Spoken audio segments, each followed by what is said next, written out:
All right. Well, we've only got 4 albums left. So next up on the list, taking the number 4 spot, we've got Dynasty, or in Australia they call it Dynasty. Dynasty.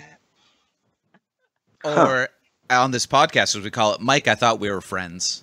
Yeah, it's true. I remember you talking about how you were going to put that one really high, and I was like, I mean, it's good. It's really, I thoroughly like, I would say I love that album, but I can't believe it's at number 4. That seems so high to me. I think this is one of those albums that I think consensus amongst Kiss fans in general is that it's actually held in pretty high regard. A lot of people view the classic era as ending at Love Gun and maybe Alive 2, and maybe like they consider the Ace album to be the last classic Kiss album.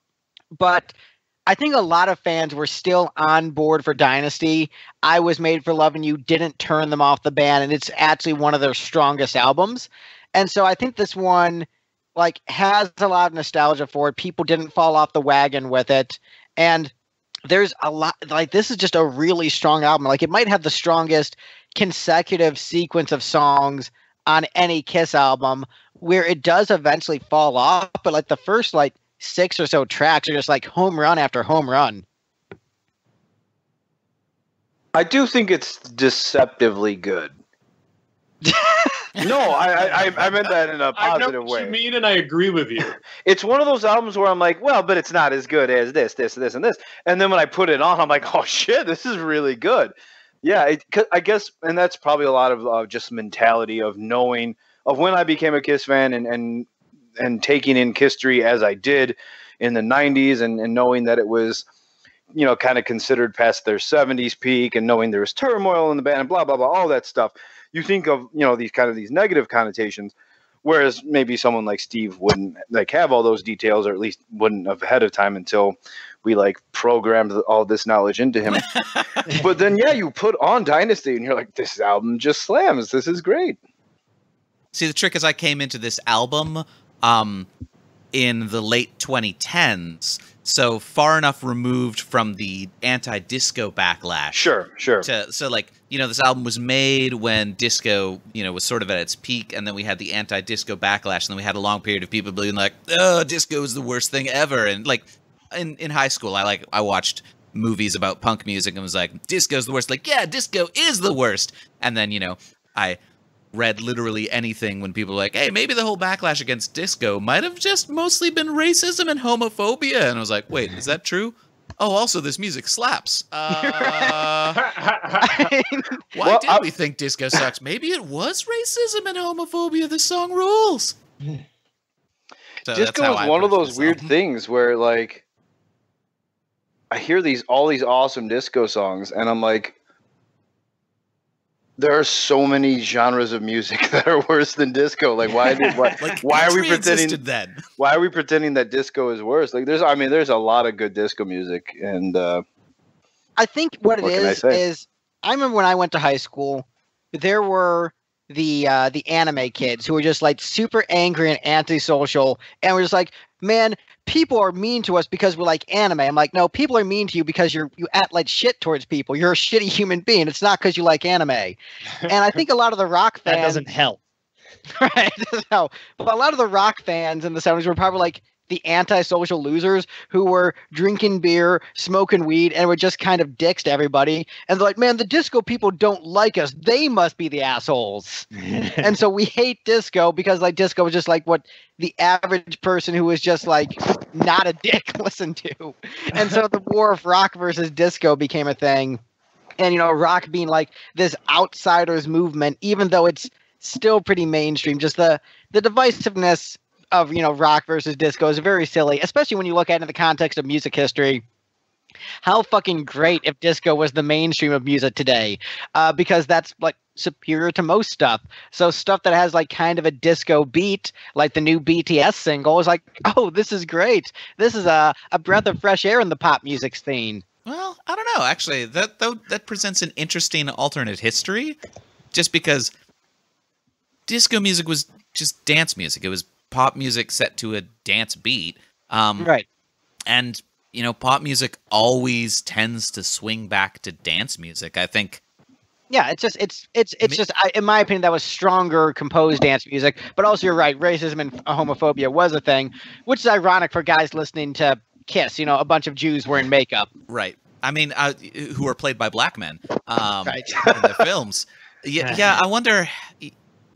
In that alternate history, I wonder, like, if you would have just like skipped over the IDM movement, or would rock be this weird underground thing?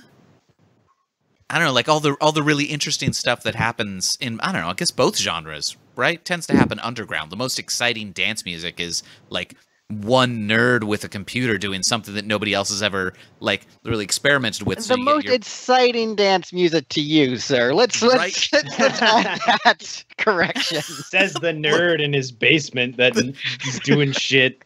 The nerd in his basement who's like, guys, have you heard the new Pogo? It's entirely Disney samples. It's very illegal.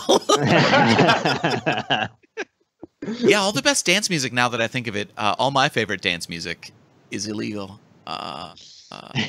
Wait, what? Well, it's just because, like, all of my favorite dance music tends to be, like, weird mashups and sample albums. And, like, you just, like, that's not technically legal to release anywhere. Although that has never stopped anyone. Speaking of, who's heard the new Mouth album by Neil Cicierega? Yeah. Let's talk about that. Yeah, let's talk about Dynasty. Probably better than Crazy Nights. I don't know. Boo. I'm going to re-listen to it a couple times. It wasn't as strong as the early ones, I feel, but I gotta give it another couple stabs. I think it's got 3 all-time classics. Yeah. Which is like half as many as Dynasty has. So my partner is super into a lot of Aerosmith, so I played her a couple of the yes. Aerosmith mashups, and she was like, nope, I am not having a good time at all. See, that's the thing with mashups, though, is the more angry it makes me, the happier I get. Mostly, I just listen to them to figure out things that I can do at karaoke to amuse myself and annoy everybody else. Yes. Like in his previous two, like he had TIME, which is great. Like you go to karaoke and you queue up some soundtrack music and everyone's confused, and then you just start singing Village People, and it's great. Or Crocodile Chop also works. Actually, I don't know if real karaoke would let you do TIME. But nerd underground karaoke. Like watching YouTube videos at a friend's house. Yes.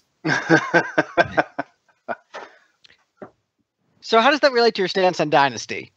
Disco is great. Just like doing Bee Gees songs over top of soundtrack music is great, as well as Dynasty has one of the is in my top 3 because it's got a top 3 song in it and has a bunch of other solid songs, but also has some lower points than Crazy Nights, for example, like Charisma. Ace Frehley. And Charisma. I mean, I do love Crazy Nights, but Charisma's a highlight for me on Dynasty. So Steve, when it comes to Charisma, what's the thing that's not working for you? Is it his body or his brain? His words, the mouth sounds he's making. Oh, the mouth sounds. Yeah, they are inducing sad mouth moods. Think of the line, is it my body or my brain or my mouth sounds that drive you insane?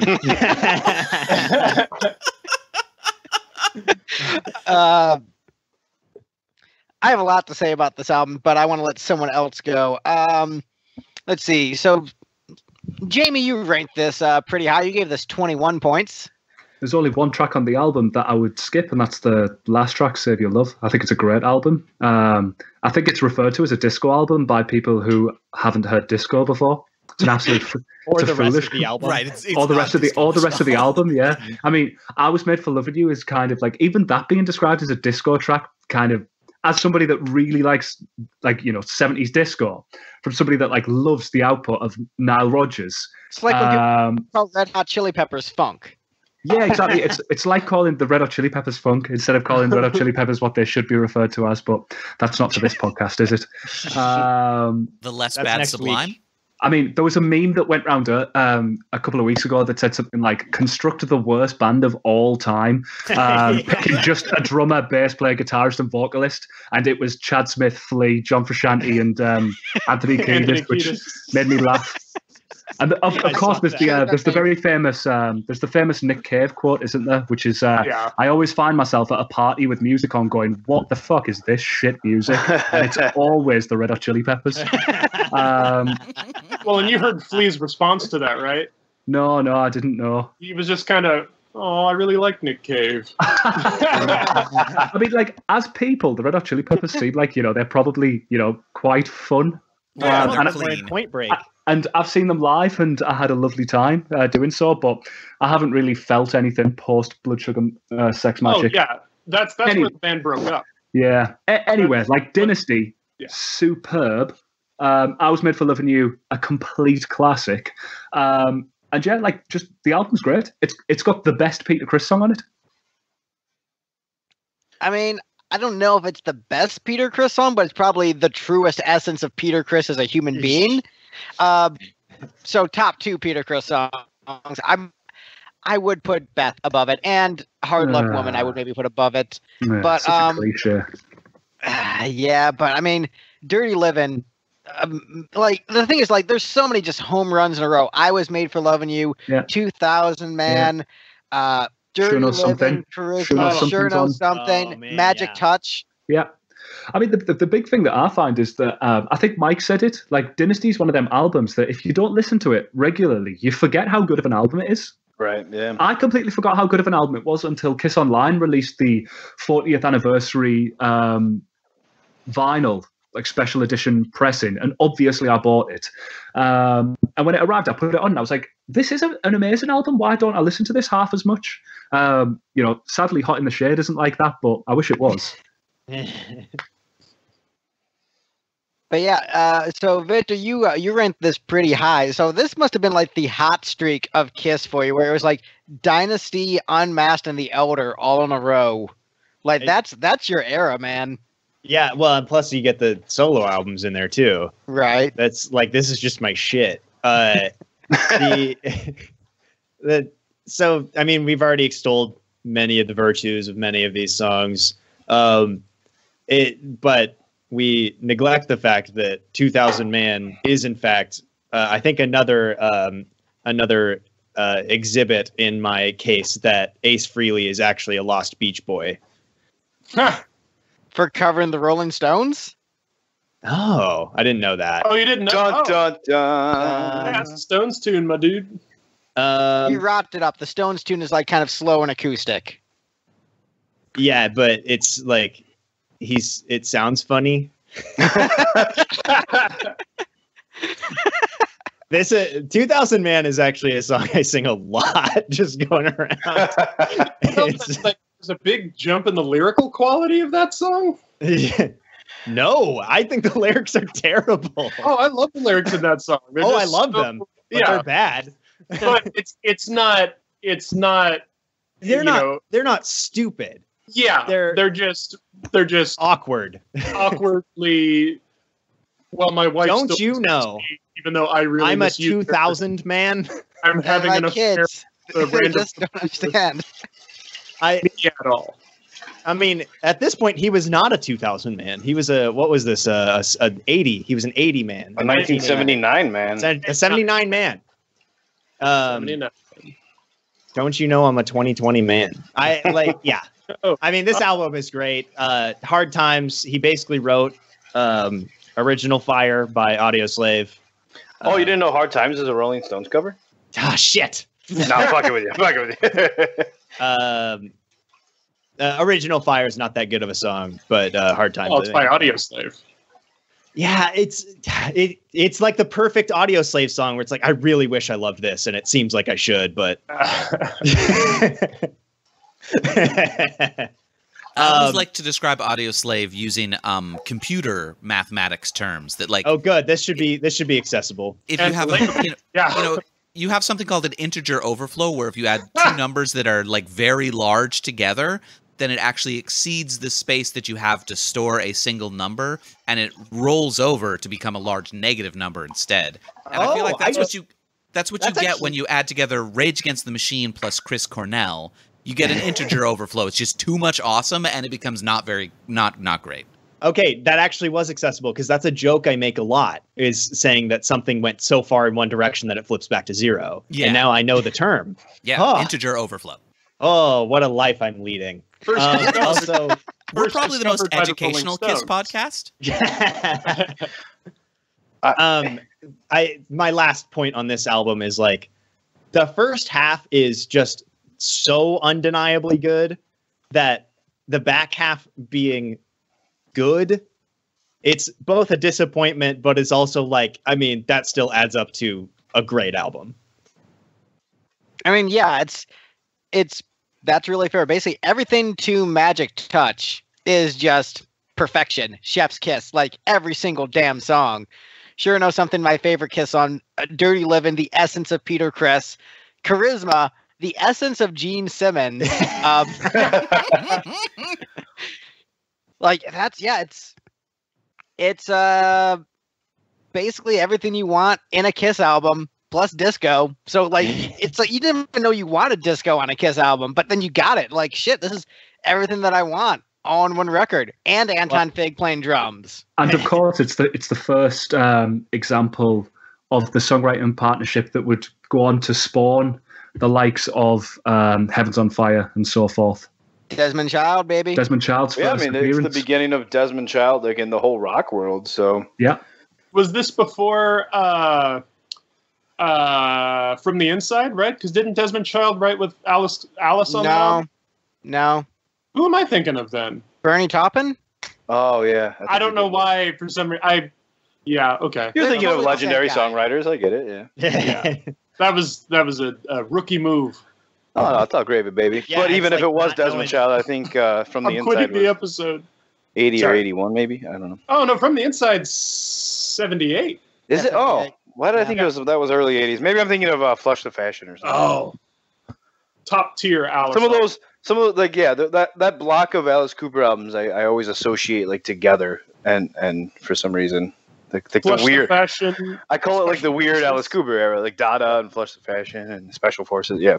Special man. Forces is possibly the best Alice Cooper album. Oh I've my been- god, you're so full of shit. You're like, Dragon you're Town wrong, is but trash, Skeletons in the Special Closet is Forces- amazing. Skeletons been- in the Closet. Who do you think we are?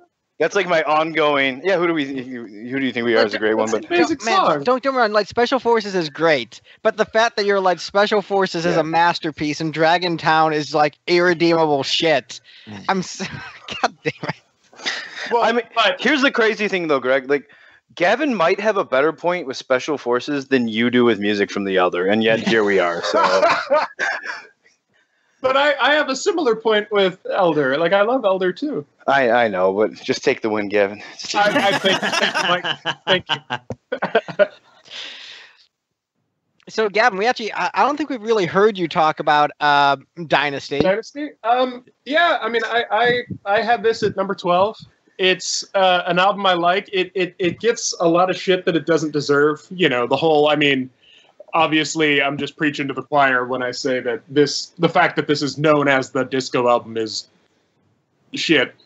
You know, and doesn't make sense. But yeah, I mean, I think Sure Know Something is one of the best Kiss tunes ever. I mean, it's that, you know, there is an amazing pop song. Like Sure Know Something is just I a agree. wonderful, perfect Number one masterstroke. Kiss song. It would be probably in my top 10. It would be in my top 10. It's very, very good, and I love it. And it's one of those tunes where, like, you know, I could take this version or the unplugged version. They're both Can't go wrong. Can't go wrong. Yeah. Yeah. Yeah, they're both killer. Wait, no, Killer. That's on Creatures of the That's Night. Creatures of the Night. Yeah. Wrong album. But That was a Rolling Stones cover. yeah, I like 2000 Man a lot. Dirty Living's great, but all in all, like, yeah, I don't find myself putting this album on a lot. Like, I respect its greatness. I respect its place in history, but it's just not one that I'm reaching for all the time. I listen to Sure Know Something more than I listen to Dynasty. You know what I mean? It's Sure. typically just that comes up in shuffle, that comes up in like my, you know, Apple Music radio station, and always happy to hear it. And I love it. And Interesting tidbit about Sure Knows Something. The music video to that taught me how to perform vibrato on a guitar because Paul Stanley has the wiggliest vibrato finger during the solo on that. And whenever I'd hear it, I'd always think, that sounds amazing. Paul Stanley does this little wiggly thing with his finger. I'm going to try doing a wiggly thing with my finger on the guitar now. sure, there were song also in 77, 79 that were thinking the same thing. Well, yeah. It also taught me to do the pick script. Yeah, nice. Yeah. Yeah, I mean, oh man, the fact. Sure Knows Something. That might be that's a top tier Kiss video, just all around. Just the Dynasty outfits, Paul's performance, but yeah, that pick's great. Faces. Awesome. Don't forget the faces. The faces, The breakdown bit. faces. It's no shame. Oh yeah, I forgot about that part. Peter's very sad face. Yep. I don't know. I gotta go with Shandy though for the makeup era music videos. Just because Paul flips off the camera.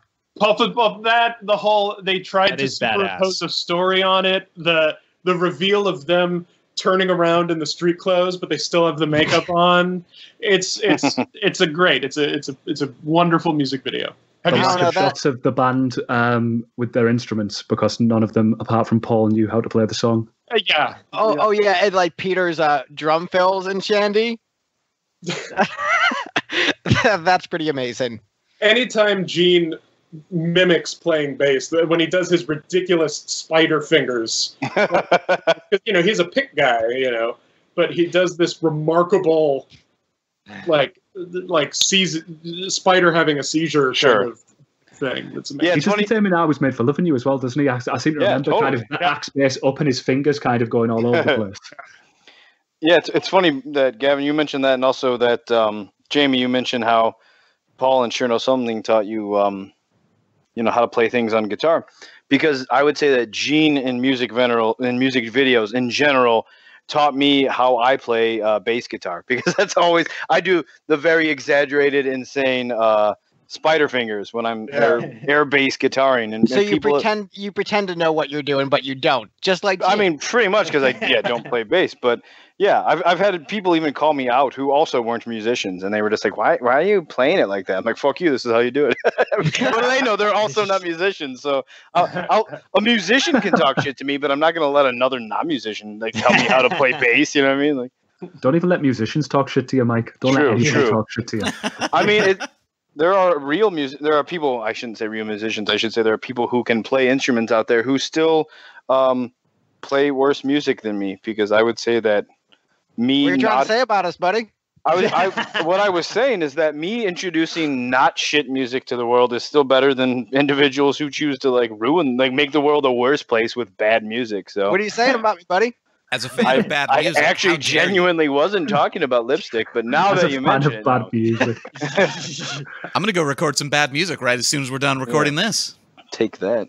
I don't know what that meant, but yeah, no, I don't know. Oh wait, it's a lipstick cover. Oh no. Wait, you're It's a recording a Rolling lipstick Stones cover? Yeah, I told you about this, Greg. We're doing Big Bad Motorcycle Man as a Regdar song. Oh, right. I forgot that counted as a lipstick song. Oh, is that the one that goes, "Don't you know I'm a big bad motorcycle man"? Yeah. I mean, pretty much.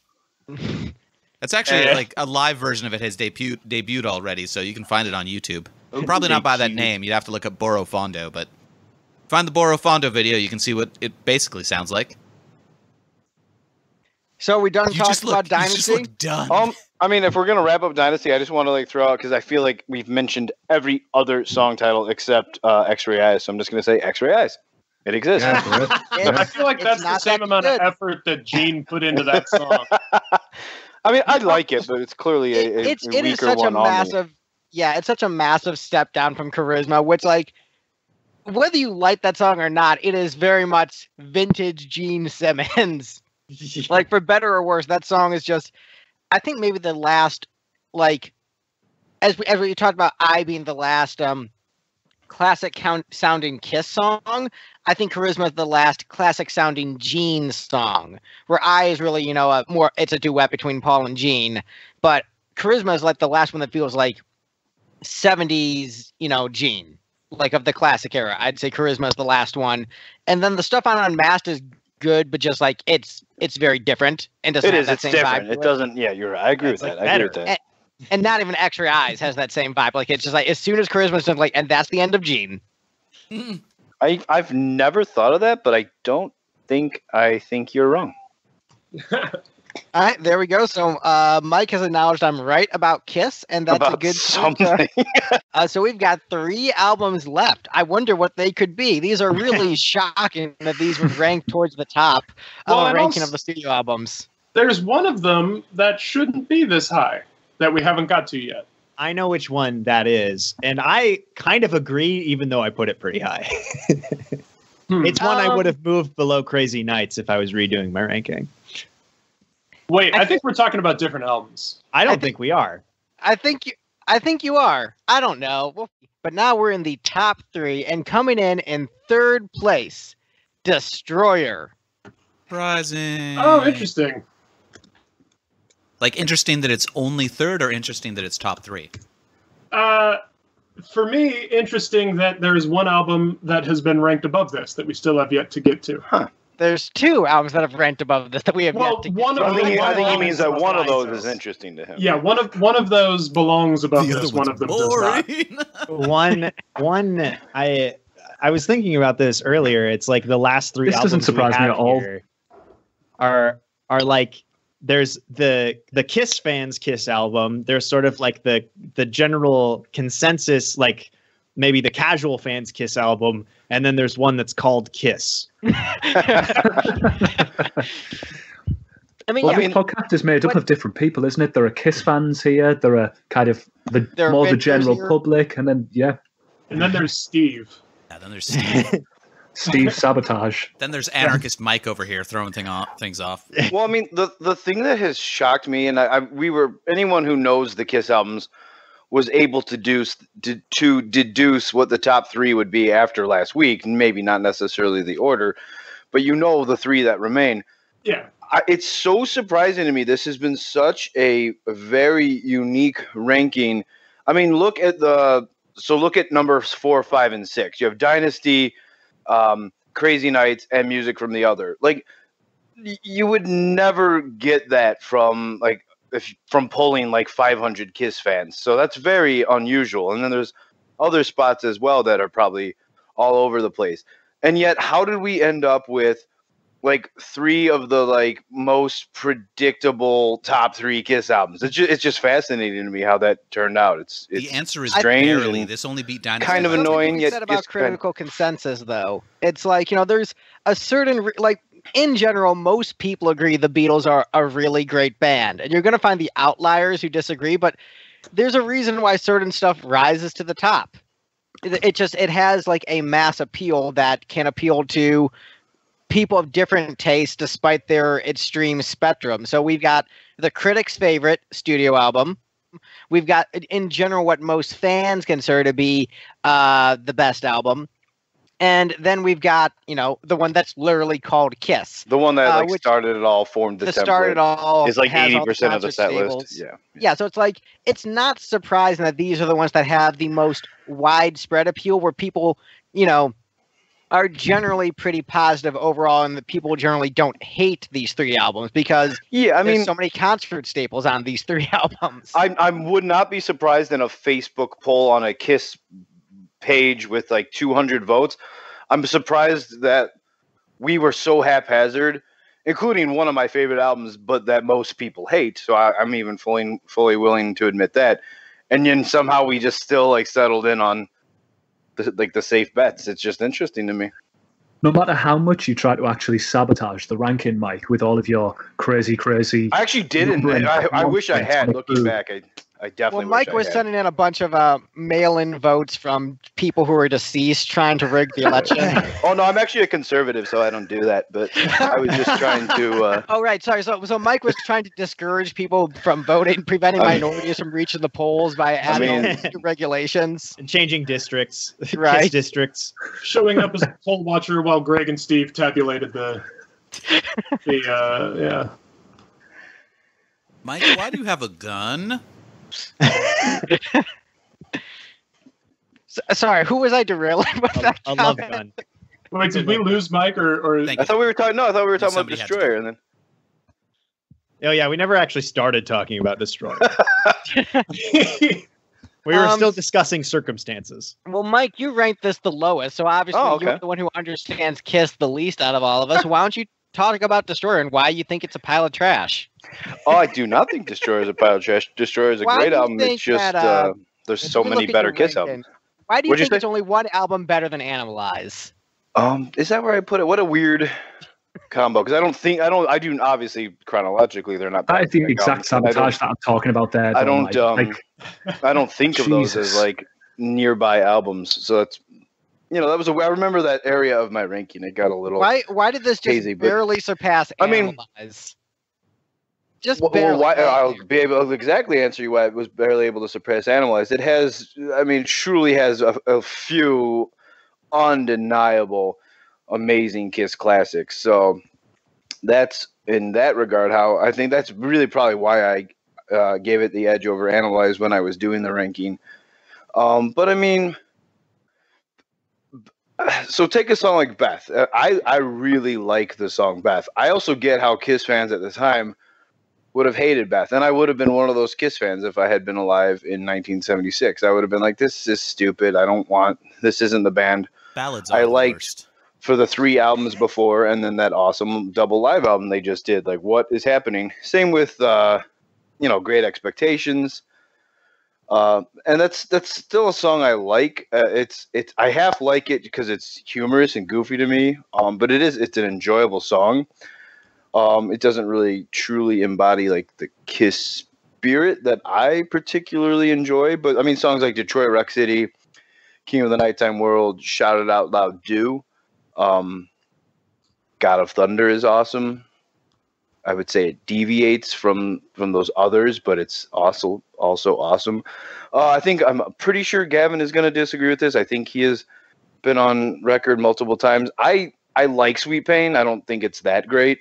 To me it's like a really cool Kiss song, but like if you took all of their, especially if you're just narrowing it down to all of their 70 songs, it would be more like in the bottom quarter or something. I don't know. Like when people talk about, I differentiate filler songs and bad songs. To me, filler songs can be like, oh, that's still cool, that's still a good song, but it's kind of filler. And then bad songs I just genuinely don't like. So from my definition, I would call Sweet Pain almost like a filler song. Like it's cool, I like it, but it doesn't rise to the top for me. So yeah, when you take all those factors, is album cut. I think there's album cut, filler, and bad songs. I think I'd say I agree with that. It goes album cut, filler, bad songs. So Sweet Pain is like a weaker album cut / strong filler, somewhere in like that spot for me. Album cut's fair. I'll give it album cut. Nice. But so the point I'm making is there's like a few songs, at least a few songs on Destroyer that I like, but like don't destroy me. So that's why I ranked it lower. And why is Hot in the Shade 9 points above Destroyer? Oh, I absolutely adore all 15 songs on Hot in the Shade. So that's who is the an easy real one hot for me. take in this chat? That's the real Hot question, take isn't in it? the shade. Yeah, no, I mean for me Hot that's an take, easy Mike. one. I get for you if you don't like those songs that why it would be, but I like really like 6 songs on Destroyer, and I really like 15 songs on Hot in the Shade. So yeah, it's not even close for me. So Boomerang versus Sweet Pain. Boomerang versus Sweet Pain, just song to song, I like Boomerang better. oh, If you're like, which song sounds more like a classic 70s Kiss song, The then hottest sure, Sweet take Pain. in all of the lipstick panel. But yeah, I like Mike, Boomerang better than Sweet we Pain need to for get sure. you a COVID test immediately. You've lost all Yeah. sense of taste. uh, Wow.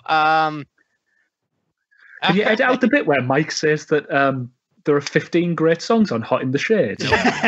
That's technically a hate crime. That's truth.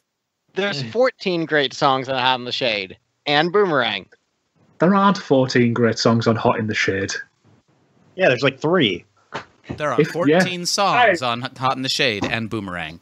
I think 3 is even generous. I think I said the first time I was talking to Greg about it, I said there was 3, and then when I went through the track listing, I was like, "There's 1." There's the ballad, the West Side Story one, and that one that was ripped off Black and Blue. You know what? We're talking about Destroyer now. For thoughts on Hot in the Shade, go back and listen to our entire Hot in the Shade episode 2-parter, and on this ranking because we talked about it. Yeah, it's getting late. Scroll back 10 hours. Scroll back 10 hours. So I ranked Destroyer the Nets lowest. So I gave it 16 points. This album is maybe a victim of the fact that compilation albums exist. Am I still? You're like, Destroyer's just not quite as good as the best of album that was the 6 No, we songs can on hear Destroyer. you, man. Yeah, but the fact that like so many of these songs are on greatest hits compilations and made Destroyer not as much of an essential listen, because if I wanted to listen to those songs, they were on all the compilation CDs that I had, and that's sort of also not fair to Destroyer because it is kind of like a greatest hits. There's a bunch of these songs that became concert staples, and there's certain tracks on here you can't, I mean, you could argue with, but you'd be a damn savage. Like Detroit Rock City, King of the Nighttime World, that is a powerful 1-2 punch to start the album. Shout It Out Loud, Unless Your Name is Andy Jones, that's, a masterpiece of the catalog. Beth is a song that is better than Kiss. It is better than the band. It transcends the normal quality of the band and is in this stratosphere of excellence that a lot of their stuff doesn't reach. No, Greg. Better Than Kisses by Teenage Bottle Rocket. Oh, you're right. I thought it was bigger than Kiss. It could be. I don't know. But the point is, like, poser. I don't actually listen to Teenage Bottle Rocket that much. I'm aware that you're a poser. That's why you're in a glam band. Heyo. Game recognized game. But Beth is and Do You Love Me, also great. God of Thunder, let's be honest, it's kind of bad on this album. It's good live, but it's kind of shite on the studio version. Sweet Pain, I think, is a cool song, and I think it's actually better than basically anything Gene did on Dress to Kill, aside from Rock and Roll All Night. I think Sweet Pain is a really cool song. So, I mean, this album has a lot of really awesome stuff on it and Great Expectations. So, it's a good album, well produced, and it was a good sonic leap forward for the band. As they stretched themselves artistically, and I think that was ultimately a good thing. I like when artists stretch themselves artistically and try new things. And when the result is as good as Beth, like one of the best things I've ever done, period, I can't really argue with the result. So I don't listen to it as much as other albums. And so maybe part of it is burnout. But it's really hard to argue with the quality of the material. Jamie, you ranked it exactly 1 point above me, giving it 17 points. What are your thoughts on Destroyer? I think kind of the mood of Destroyer was eloquently captured by what you just said there, Greg. It's really difficult to kind of, as much as kind of Destroyer seems to be the cool album to slate kind of a lot of times from Kiss's classic era. Like, Shout It Out Loud is legitimately one of the greatest rock songs of all time. There is never a time when there are many Kiss songs that like I will happily skip, but there are very few that I would never ever skip if they came on shuffle ever. And Shout It Out Loud is number one because it's like 2.5 minutes long and it just gets you feeling pumped. Like, the album's great. I think all of the I completely agree. Like, with God of Thunder, for me, doesn't work on the album. It works perfectly live when you've got the visual spectacle. Though that's something else to talk about, whether or not it's worth Gene still doing that, because he seems to be having too much fun to be pretending to be a demon these days. But like the slower tracks on the album are the ones that I don't enjoy half as much. But I think, Sweet Pain, another great song about Gene trying to put his dick in an arse. Flamin' Youth, Detroit Rock City, King of the Nighttime World, like, they're all just amazing rock songs. Bob Ezrin absolutely nailed it. And yeah, Beth transcends, doesn't it? It's a beautiful, beautiful, beautiful song. Yeah, and next up we've got a tie in terms of points. Since Steve, I feel like you care about the album less, you should probably go next. I didn't get to talk about Destroyer. Oh, well, because you ranked it the highest out of all of us. You Yeah, get to go last. legitimately loved it. You started talking about points, and I was like, got it. Never mind. I thought we were moving on to the next album. No. It's only. It hasn't been an hour. No, so Steve, So you liked confusing. it probably the least best next on the list. So what are your thoughts on Destroyer? Yeah, so I put this at what? You give it 19 points. So that puts it at what? 4th or 5th in the ranking total? Or 6th? I don't know. How many? Probably 6th? 7th. Okay, 25 albums. You gave it 19 points. Okay, so I put it 6th. Sorry, 7th. Math Yeah. is hard. So this one is very much the middle rises to the top kind of situation for me, in that like it's got a couple of really solid standouts, like Detroit Rock City is a cool story with a solid rock song behind it, and God of Thunder I didn't particularly like when I listened to the album, but when I saw it live I really enjoyed it. And then it's got another of like just decent songs like Shout It Loud and things like that. And even the low point of the album to me is Beth, which I just don't care about, but like that's the most I feel for it. I just feel apathy rather than antipathy. So, you know, it's a pretty solid album, probably the most consistent of the original four. Not something I'm likely to put on by itself, but sort of thing where I'm like, half of these songs, if I just heard them in public, I'd be like, oh yeah, I know this song. This is kind of cool. So Gavin, you give it the same number of points as Steve. Do you have the exact same assessment? No, because I like this album, and it doesn't seem like Steve does. But Destroyer is great. I just want to say that it's a great album. It's Destroyer fans, stand back and stand by. I mean, it's like I got it when it was like one of the first Kiss albums that I got after Double Platinum and Alive. No, wait, scratch that, because I didn't get Destroyer until after I saw them live. So never mind. But it to me was the studio album that captured the grandioseness of the band the most. So I definitely listened to that one a lot as a kid. Now I don't listen to it quite as much, but I mean I think the Ezrin production on it is phenomenal. Because I mean, hell, Bob Ezrin is just going to do great things up until The Elder. And then he'll just make Do magnificent things. Yeah, like Welcome to My Nightmare. Oh, you meant up until the Elder. Up until The Elder, yeah. Okay, so the Elder is his last great thing. I think, did he do the final cut? Was that him? Oh, that album. What? No, I don't think he did Final Cut with Floyd. If he did, then yeah, that's a great album. But I don't think Ezrin did Final Cut. I could be wrong. But I'll fact check this for you. oh, thank you. And also, I want to point out, Jamie, you were incorrect. Sweet Pain is not another Gene ode to anal. It's a Gene ode to the BDSM scene. I guess it could be both, right? Yeah, I don't see the difference. I mean, that's BDSM stands. I mean, for the two do not have to be mutually exclusive. No, but in this one, Need I remind you of who brought the BDSM scene into metal? well, okay, yeah. Thank you. Fair. Case closed. But I think Sweet Pain is, I obviously understand why it wasn't regularly included in the set, and nor would I expect it to like be on Alive 2 or anything like that. But I think it's just a great little tune. I love that song so much. I don't understand how you all call yourselves Kiss fans, but then rag on the studio version of God of Thunder. That's fucking. Oh no, I like it. I support it. You're my boy, Mike. I just was underwhelmed listening to it on the album and then liked it a lot live. I mean, if I heard it live now, or if I heard the studio version now, I'd probably be like, oh yeah, this is pretty cool.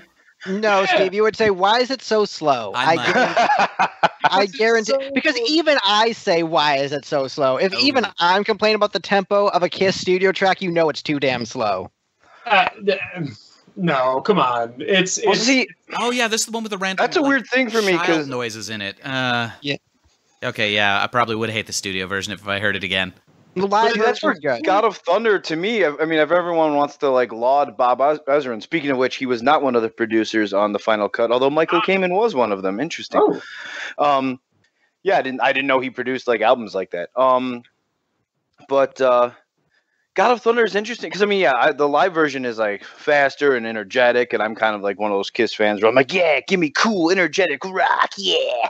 But like the studio version of God of Thunder, like, really like encapsulates like what it's supposed to sound like. It's like slow and wicked.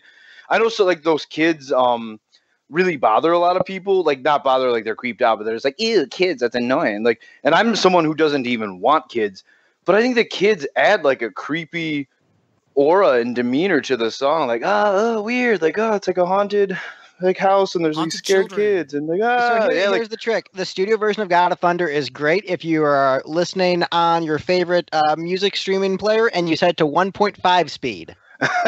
oh, Jesus. I don't know, the slowness like adds to the scariness of it, man. Yeah, it's the atmosphere. The But atmosphere, exactly. How is Gavin so right sometimes? He just gets it. Hey, well, I should also note that on my ranking, I put Destroyer parentheses Destroyer Resurrected is better though. Yeah, So- that's weird to me. But now is the time. Earlier when that came up, we were like, "Well, let's wait." I remember that coming up like 3 podcasts ago. Now is the time. I would love to hear more about that, actually. To me, the drums are a little more present in the newer mix. So you're as a drummer, yeah, I get that. Well, I mean, yeah, A, that as a drummer, and B, I also think that the just kind of the general kind of bottom of the sound, like even, you know, the bass, I think, comes through a bit more. You're saying a modern remix had more low end. I'm shocked. More low end. Gavin's a bottom end guy. Yeah, what can I say? I love a nice big Sweet pain. but and I also have to defend Great Expectations. So when I was, You mean an Alice Cooper song with bad lyrics? oh, you think Great Expectations is like an Alice Cooper tune? Yes. I How? don't understand how this is a big leap. Did you listen to 70s Alice Cooper? Yeah, I want. Yeah, Have but you listened to Alice Cooper Goes to Hell ever? yeah, it's a great album. Parts of it. And you're not understanding the comparison of Great Expectations to that album. Oh, are you thinking because it vaguely sounds like I'm Going Home? No, because it follows a very classic Bob Ezrin chord progression and has his distinctive production, the Dick Wagner guitar leads that sound very much like all the Alice Cooper stuff of the same era, with the exact same guitar production, same vocal production, same drum production, same orchestration style. No, I don't know where I could find any comparison. Yeah. Well, okay, fine. I'll concede that. And also, that sounds nothing like the rest of the Kiss catalog, but sounds like several Alice Cooper songs. Well, I don't know how I made that comparison. You're right. It's really stretching. yeah, yes. But when I was a young kid, I this was kind of before I put it together that everything in Kiss World was about Birkin. And so I just had this image of my head of Gene Simmons reading Charles Dickens. No, I never thought about that. He got as far as Dick in Dickens. Yeah, Charles Dick, yeah. I'm gonna write a song about this. I honestly thought it was about how cool it would be to go see them live. And so, like, It is. it is, but I was just coming at it from a 9-year-old perspective of, like, you know, of and also of just having seen them live on the, you know, that reunion tour, of being like, yeah, it was so cool, and I saw Gene and I saw Paul, and then the fireworks and the blood, and then the encore, you know. But yeah, no, Destroyer is a great album, and Bob Ezrin, it's just wonderful that, you know, 1976 Ezrin does a Kiss album, 1977 He does Peter Gabriel's debut album. I'm going to have to once again call you out on your bullshit hot take of Peter Gabriel being a better frontman than David Lee Roth. All I'm going to say. I mean, that was Is that just a joke, right? Like, I have seen them both as old men on stage. I only laughed at one of them. I mean, I think we're all silent because on that particular note, I don't know if we can dispute him. I haven't seen Peter Gabriel live as an old But the man. trick is, like, David Lee Roth, like, you would laugh at him in his younger days, too. Yeah, that's a great counterpoint. But that would be As somebody that loves both David Lee Roth and Peter Gabriel in I mean, a I love similar them both, manner, too. well, in a similar manner to how I imagine Gavin does, and as somebody that's definitely seen Peter Gabriel but not David Lee Roth, I do understand where Gavin's coming from because, 1973 Peter Gabriel was quite the front man. However, Yeah, he was. I mean, like, David Lee Roth will always be better than 86 everybody. Yeah, but David Lee Roth will forever be better than everybody else just for that second verse in Jump where he talks to himself. So, like, until I see Peter Gabriel either doing that or a double, like, split jump, I'm not interested. Did you never see him Okay, get so- attacked by his lighting rig?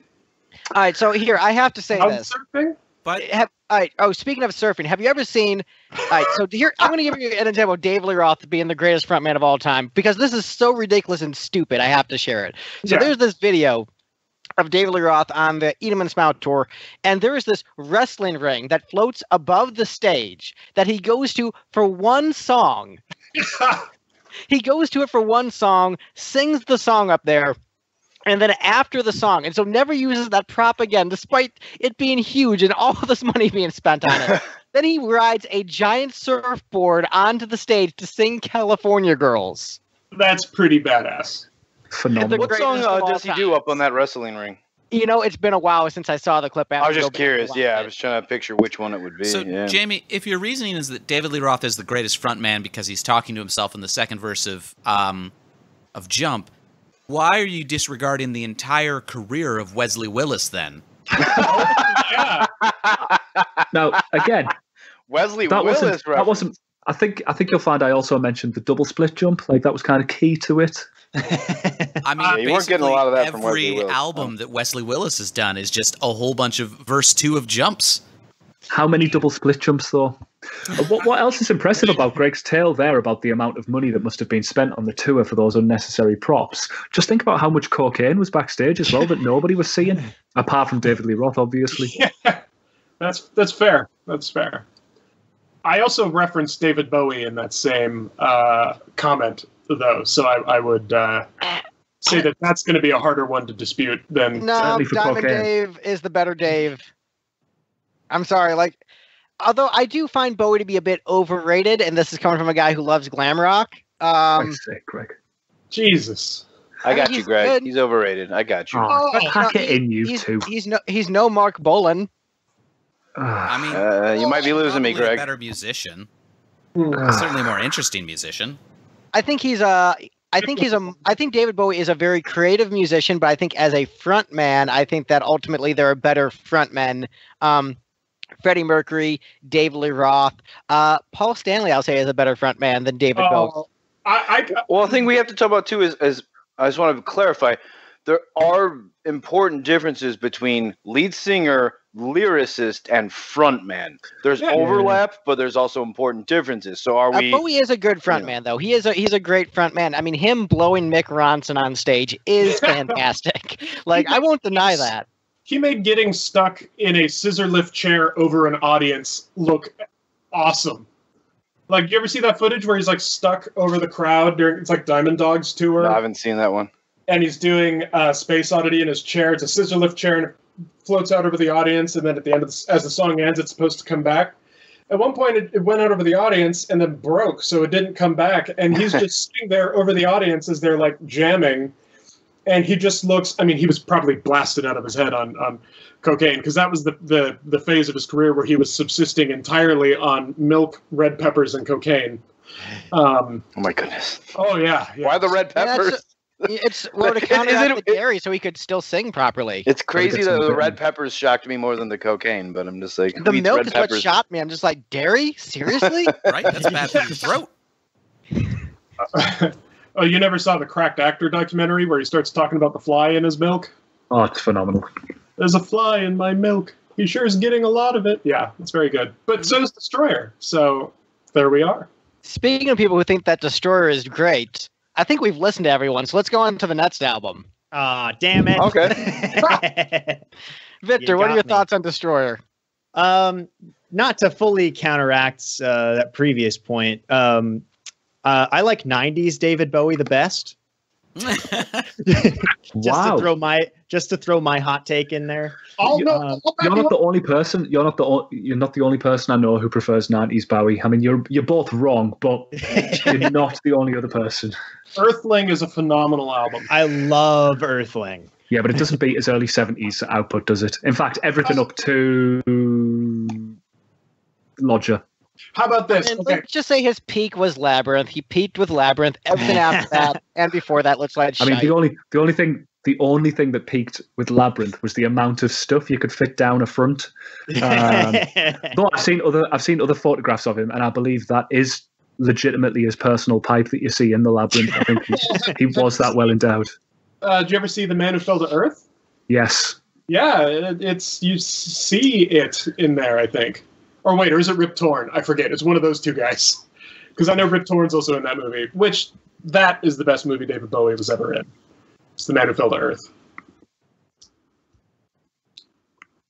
So I'm mostly so familiar Victor, with Rip Torn for his work with They Might Be Giants. I liked Hercules, the 90s Disney movie that he was in with I Danny DeVito. Men in Black. MacGruber. It's not an intergalactic kegger. So Destroyer, also not to counteract a previous point that I made, which was sending in my rankings. This is one of the ones I would have moved down, but I do like it a lot. I think it's one that is, it's good all the way through, which I can appreciate. And it is kind of like when I think of Kiss and I see the images of them, this is the sound I'm thinking of, not the one where they're just doing like the power chords where you do like the da da da da da da da da, which is a lot of what you get when you actually listen to Kiss. And then this album is like the actual big kind of bombastic thing that I think of. And on top of being the right sound, they actually wrote a lot of good songs and then recorded them big. Well, I'm sure you would know as a huge fan. Sure. That Ezrin, you should listen to the original demo of Paul Stanley's Detroit Rock Again, because because you were there when it was written. And then listen to the Bob Ezrin version of Detroit Rock City, which is the one on the album. Same thing for Beth. Well, Okay. though I don't, or Beth ended up becoming more of an Ezrin. Yeah, I'll give much go more ahead. credit to the original Detroit Rock City being pretty close to what came on the album. It was polished versus Beth was a transformation. But sorry, Victor, go ahead. Oh, another interesting thing, another little tidbit I'd throw in there. The song Beth was originally going to be called Bess, but Paul Stanley was relaying the information, so they ended up accidentally calling it Beth.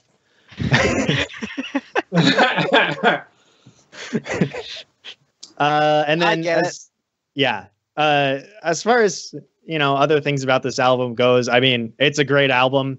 It all the previous points stand. There's a reason you can listen to a compilation album and hear this entire album. It's because it's good the entire time. I think it would still be top 5 for me, but I would have moved it down a little bit from the number 3 spot where I have it, which is, though, where it ended up on this ranking. So that does make me feel good.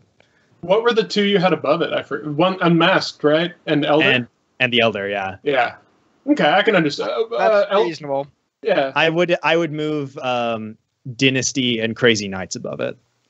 And maybe you'd move Crazy Nights above Destroyer?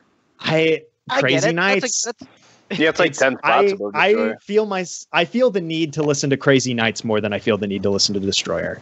Is that just because you want to listen to I'll Fight Hell to Hold You, but you like And then I'm like, oh, but then there's Bang Bang You and Crazy Nights on there too, and that Turn on the Night. It works out, no matter which song on Crazy Nights I want to listen to. There's also the entirety of Crazy Nights on there as well. Because as I said previously, Crazy Nights is my favorite genre of music, which is music from the video game F-Zero GX.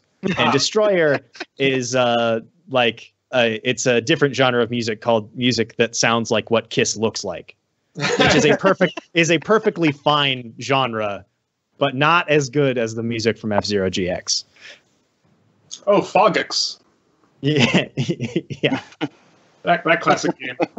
Yeah. I was like, what is it? Fogix? I follow. Oh, Gavin.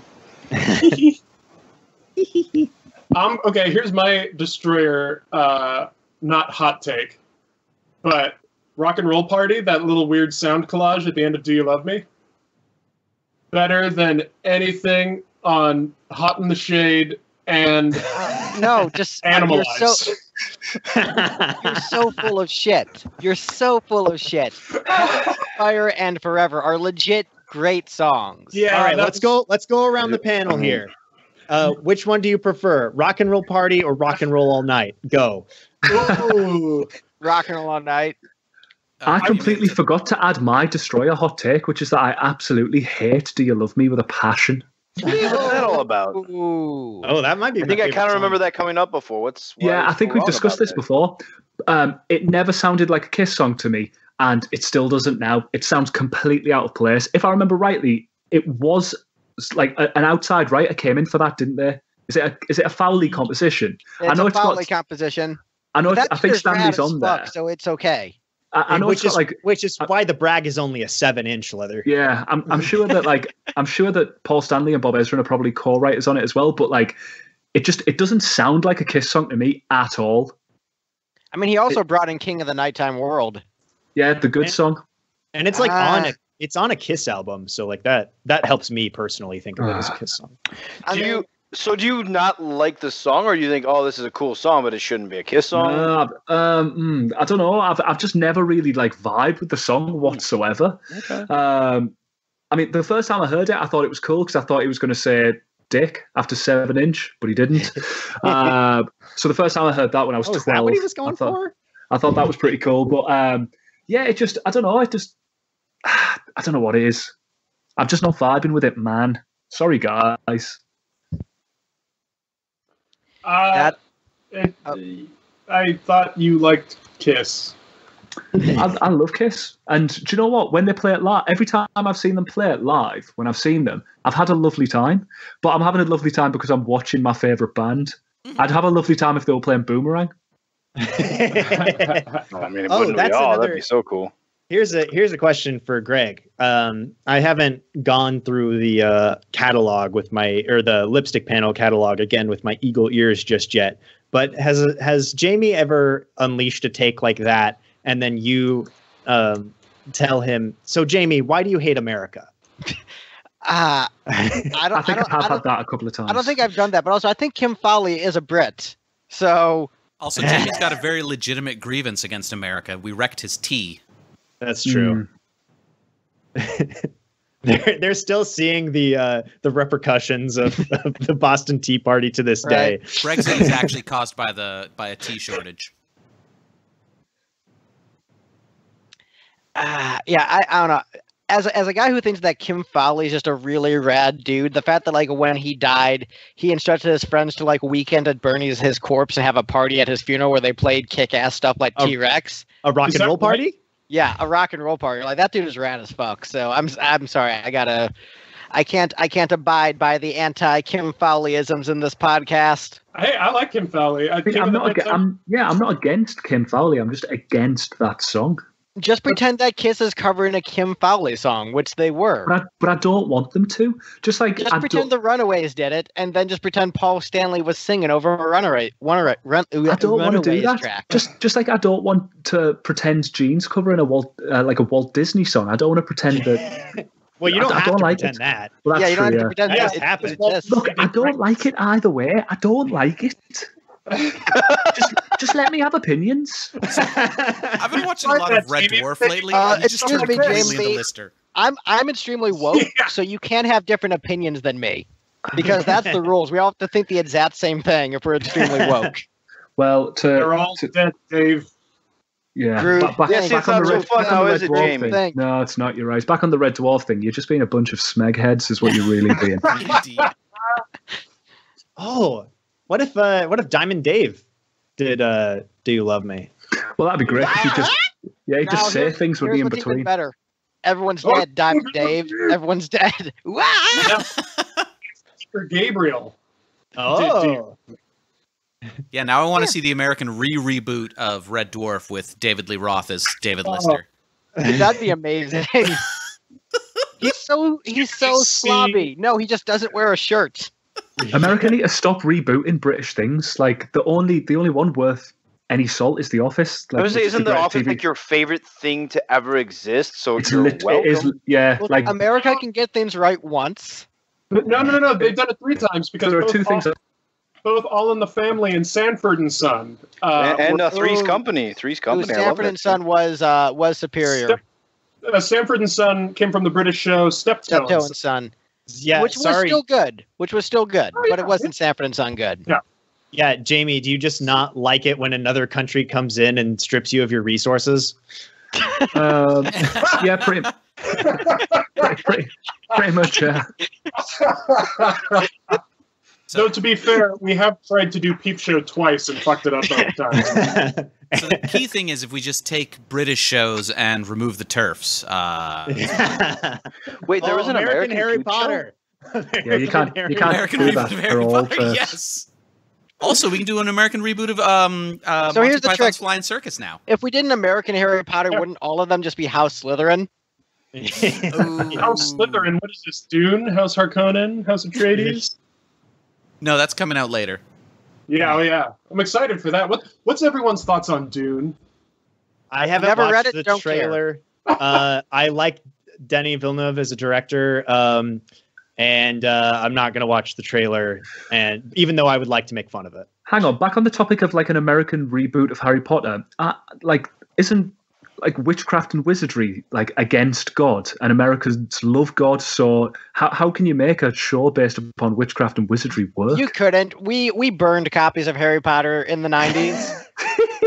yeah, We just it wouldn't work, which is why it would be so glorious. See, that's why we played RPGs, because that way we could get all our God hating out and no one knew, because those are for nerds. Like, what? Video games?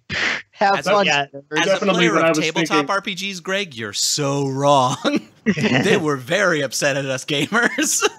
Oh no, my stepdad wouldn't let me play Dungeons and Dragons because it was satanic. Child rape, fine, but D&D, that'll corrupt you. Well, I listened to the Adventures in Odyssey episode about role-playing games. That so episode is why I started playing Dungeons and Dragons. I mean, it did make it sound fucking awesome. They freaking had what's his name, Dr. James Dobson, come in and do a special intro for that episode. Be like, this episode's gonna be extra scary. Make sure you're careful if your kids want to listen to it. Then I went to science camp and was like, some kid there was like, hey, you want to play Dungeons and Dragons? And I was like, I don't know. Dr. James Dobson specifically told, yes, let's do this thing. And then I came home and my dad gave me his D&D books. I was like, what? Hashtag Oh. good Christian. So do we have any comments on Destroyer before we move on? I did have one comment on Destroyer, but I'm still intrigued by this comment Gavin made about a U.S. remake of Peep Show. Sorry.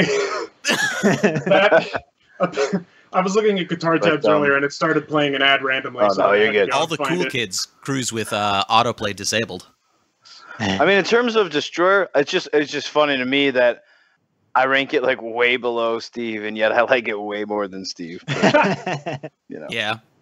that is what it is. Somehow I was the bad guy because I ranked it the lowest, and yet I'm like the biggest fan of the album here. Right? I mean, I'm pretty sure like 75% of these albums you like way Oh yeah, more I mean, than I do. But yeah, it like might half be of all of those them I've ranked but music higher. from the other, and maybe Well, even and- then I don't. And I ultimately come away agreeing with you that I like Crazy Nights more than Destroyer. Hell yeah, brother! This is I'm stunned. I'm shocked. You shocked the people. Victor, explain that reference. Shock the people. I'd love to. Victor obviously knows does it that's a lead in reference to shock me? Tupac Is that introducing what Kiss. happens? He obviously knows it's Tupac introducing Kiss at the Grammys. Exactly. Yeah, of course. Okay. Yeah. It's so obvious he doesn't even need to say it. Yeah. Right. And I'm glad I didn't say anything and not whatever stupid fucking thing I said. To try to shock me? Because you can imagine Ace walking up to the mic and going, "We need to shock the people." Yeah. Boom, boom, pop, pop, boom, boom. All right, this is our last chance, Greg. Hurry. There's the same top two, just in a different order. Neither of them have come up in the ranking. It's our chance to fix this. Make the right decision and switch the top two. Switch the alternate ranking now!